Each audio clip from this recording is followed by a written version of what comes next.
I remember when I was young, living in a small town where everyone knew my name. They spoke of my determination, my sharp mind, and how I excelled in everything I touched, whether it was academics or sports. From a very young age, I was the golden child. Teachers admired me, friends looked up to me, and my parents were endlessly proud. Everyone believed that I was destined for greatness, and for a time, I believed it too. But, as with all things, that golden period didn't last forever. The pressure of perfection weighed on me, and I began to slip. With age came arrogance.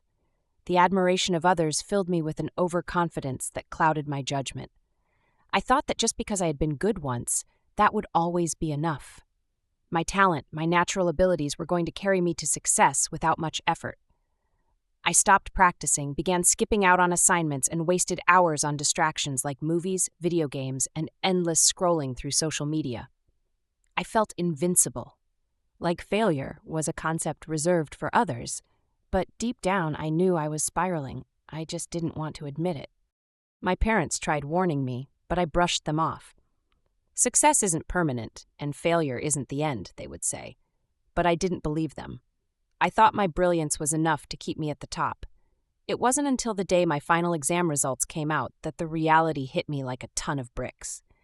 There it was in black and white: failure. For the first time in my life, I had failed 2 subjects, something I never thought would happen. The disappointment was palpable. The news spread quickly.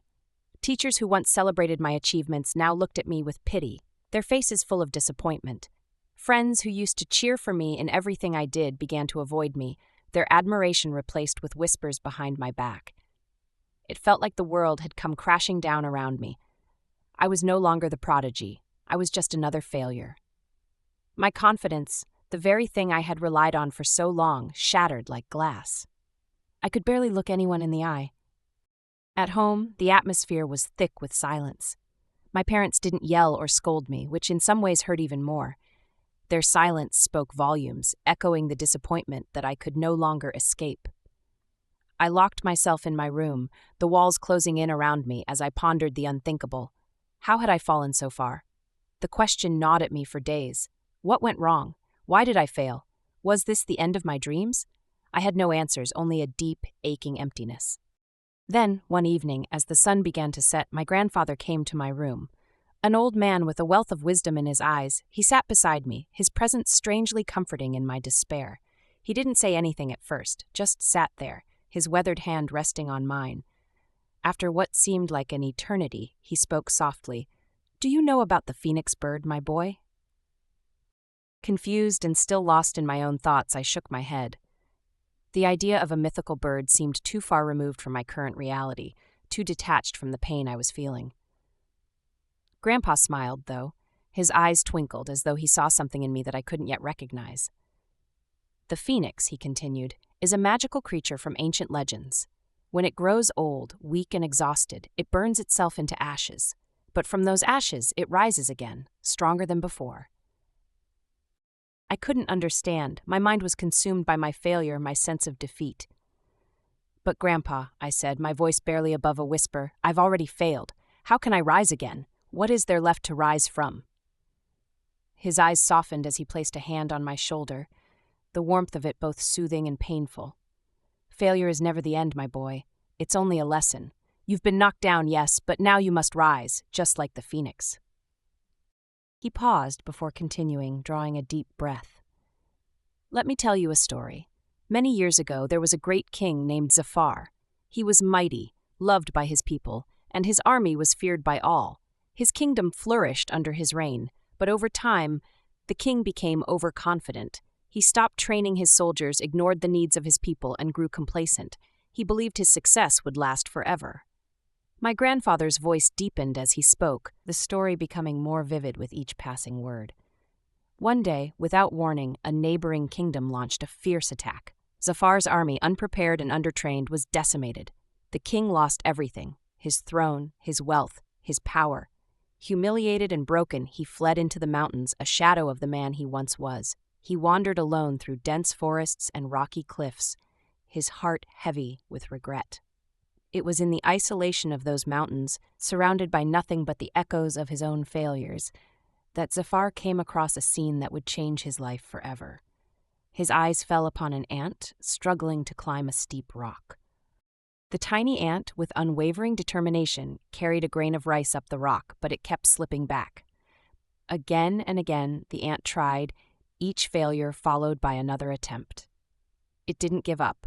Zafar watched in awe as the ant persisted, showing no signs of surrender. It took countless tries, but eventually the ant succeeded in carrying the grain to the top.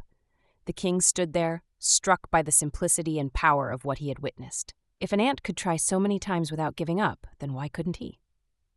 It was a moment of realization that hit Zafar like a bolt of lightning.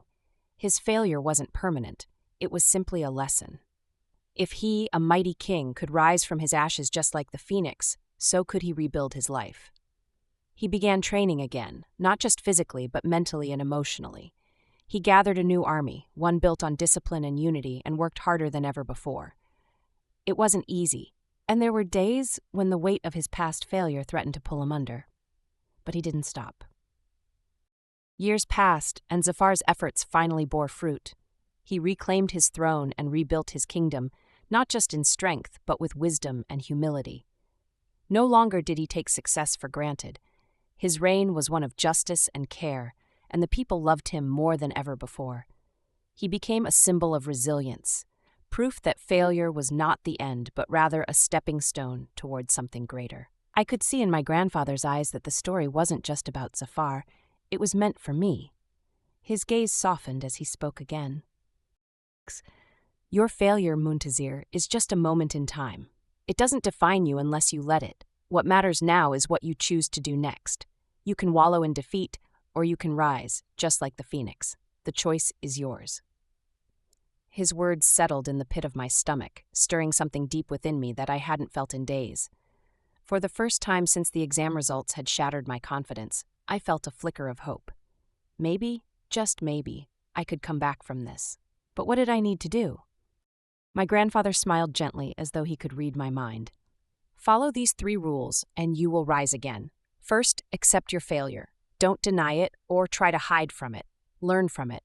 Second, take small steps. Start with a daily routine. Study hard, cut out distractions, and focus on the little things. Third, never give up. Success doesn't come overnight, and it won't be easy, but consistency is the key. You'll get there, Muntazir. You just have to believe that you will. As he spoke, a fire ignited within me, a newfound determination that I hadn't felt in months. From that day forward, everything changed. I stopped ignoring my responsibilities and created a strict routine. I cut down on distractions, spending less time on my phone and more time with my books. Slowly but surely, my grades began to improve. It wasn't fast, and it wasn't easy, but I kept at it. I gave my all in every test, every assignment, determined to prove that I wasn't defined by one moment of failure. And then, when the results for my next exam were announced, I was in shock. Not only had I passed, but I had secured the top rank in my class. It was a victory I couldn't have imagined months earlier.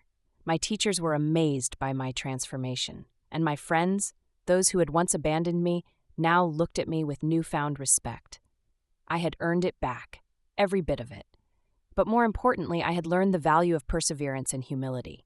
It wasn't just about intelligence or talent. It was about dedication, hard work, and the refusal to quit.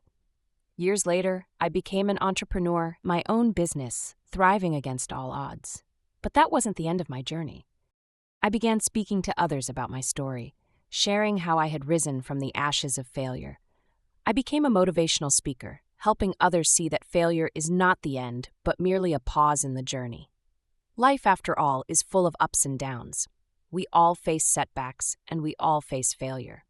But just like the phoenix, we have the power to rise again. My story, my journey, was proof that no matter how far we fall, we can always rise stronger than before. And that is the true essence of success.